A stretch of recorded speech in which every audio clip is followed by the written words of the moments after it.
Hey Kool-Aids, so this week's video was originally planned to be about realistic transfers that the club could have made to reinforce the squad. The squad that I did write that script about included Messi, which with this week's news has kind of thrown everything pretty haywire.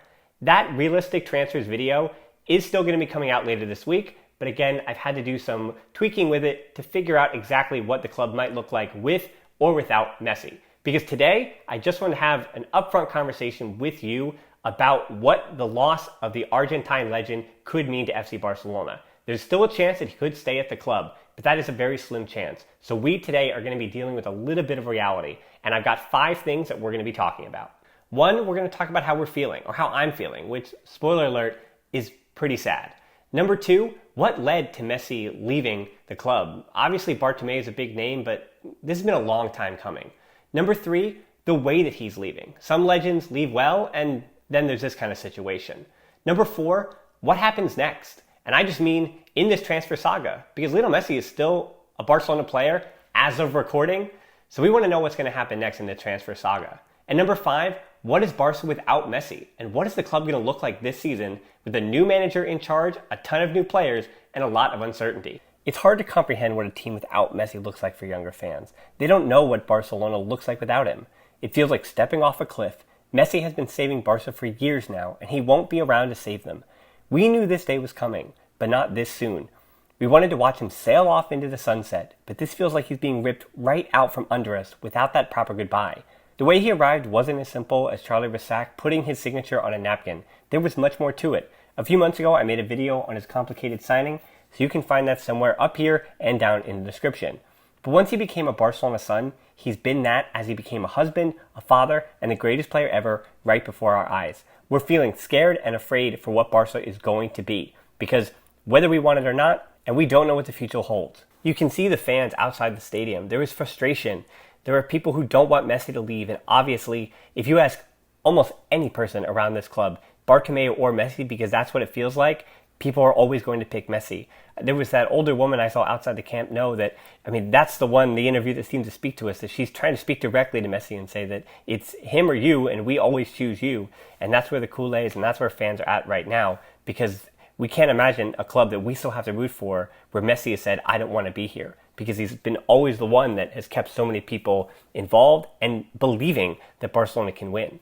And now there's going to be that feeling in any game, even if the team functions, and we're going to talk about this later, but even if the team functions better without Messi not pressing or whatever it was on the field, there's a magic to Messi that seems like it's being taken away from us too quickly. So that feeling you're having, that despondent, scared feeling, or that anger that you might be feeling, that all makes sense, and a lot of Kool-Aids are feeling it with you. And for Kool-Aids who've been around this for so long, and maybe Kool-Aids that are newer to the idea of FC Barcelona and Messi, and you've only been around for maybe even the 2015 treble, it's hard to understand that the first domino of Messi leaving was laid all the way back in the days, I'd say, of Sandro Rosell and his relationship with Pep Guardiola and Tito Villanova, and even after the passing of Villanova, what that meant for the club and the direction that the club then took. But I think what has led to Messi leaving now, and this has been, I think, building for a number of years now, the first domino, of course, was Neymar leaving. And then the money spent on Coutinho and Dembele, it meant that Neymar wasn't properly replaced after winning the treble. But Xavi, who left in 2015, Alves, who left in 2016, and Iniesta, who left in 2018, weren't really replaced either. I honestly believe that the 3 Champions League losses were the nails in the coffin, even more than all those toxic personal relationships going on behind the scenes, but also not finding ways to replace the talent on the field certainly has hurt Messi's decision-making, because more than anything else, Messi loves Barcelona, but Messi wants to win. He wanted that Champions League trophy more than anything, and last season Messi questioned if the club did everything they could do to bring back Neymar as they were signing Griezmann. Then the board sacked Valverde and practically blamed it on the players. Then Messi had that response to Abidal about the players' training. Then the social media scandal and Barcagate. Then the wages scandal, where it was reported the players didn't want to reduce their wages when in fact they had agreed to do so. Then came Bayern. And now with the state of the team, the way that his contemporaries are supposed to take the fall for the loss, trust me, I think the players do have blame and a lot of blame to share in this, particularly the older players on the team. But it makes sense that Messi has no hope in the sporting plan that the team wants him to be a part of now. Meanwhile, Man City is sitting there with money, a solid squad, Cheeky Bajirstein and Pep Guardiola, people that he is quite familiar with. So I think it may come down simply, for all those other things though, to Messi wanting to win the Champions League as many times as possible and believing that Barca isn't the place for that to happen. He's 33 now. If this season is a lost year, it's hard to blame him for wanting out. And so that leads us to the way he's leaving. More than anything, my reasoning for wanting him to stay actually comes down to why he's leaving. Iniesta got this glorious sending off. So many of these Barca legends did. And while club legends aren't guaranteed proper send-offs, I always assumed Messi would ride off into the sunset of top European competition in a Barcelona uniform. At present time, it seems like the board is not willing to go to court over Messi's clause, and that has seemingly expired to let him go on a free right now. But then that means that the club will not be getting anything in return for the greatest player ever. So you're telling me we're at a point where, and I do think that the club owes him any farewell he wants, but we're at the point where Messi is leaving Barca and has to do it in such a way that the club is crippled for potentially years afterwards. This board was not going to be remembered favorably, but this is dark, even for this board's tenure. It doesn't compare to Juan Gamper being forced out of the club after the Le Court crowd jeered the Spanish national anthem during Miguel Primo de Rivera's dictatorship, or the news of Gamper's death a few years later. It also doesn't compare to the murder of Josep Sunyol at the beginning of the Spanish Civil War, or the bombing of the Barcelona offices during the war, or the name of the club being changed by Franco. But right next to Luis Figo leaving in the manner he did, as a strictly sporting moment, this is about as dark as it gets for FC Barcelona. So what happens next? And the answer obviously is we don't know, but news is changing by the day, and at the present moment, Messi has reportedly agreed to return to training on August 31st, a change from the reporting just yesterday.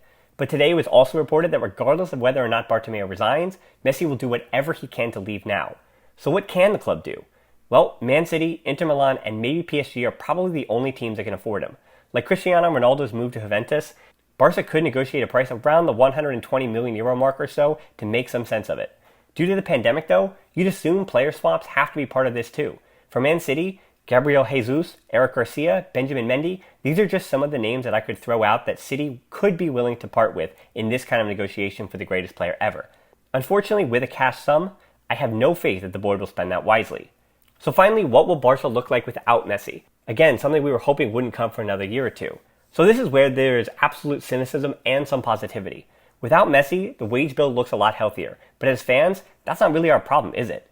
Poor negotiating got the club into this mess, and getting Messi off the books is only good for the people refusing to resign, so they don't have to pay out of their own pocket at the end of the financial year. Also a very, very, very probable reason why you aren't seeing a certain presidential resignation. The other really sad part is dealing with the Messi drama means there is a lot less time to get other players off the books. Imagine a world where Messi leaves first, and Vidal is still hanging around.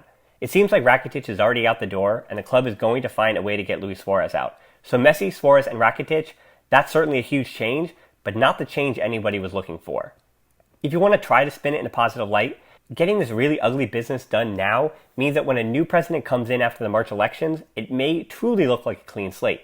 Financially, they may be in the best position to get a deep, hungry squad to win, much the same way Madrid just did after Ronaldo. This messy business also means that there probably won't be any other new arrivals. So the squad you see is the squad Barca has. There is also a motion of censure that was submitted, and there are protesters as well, but I can't see too much happening with either of those. So there it is. A lot changes from hour to day, and we're all feeling a lot. But Culés, continue to check on this channel, and you'll continue to see content about Football Club Barcelona, whoever is there. So make sure to give this video a like, subscribe, and hit that bell for notifications. And as always, until next time, Forza Barca.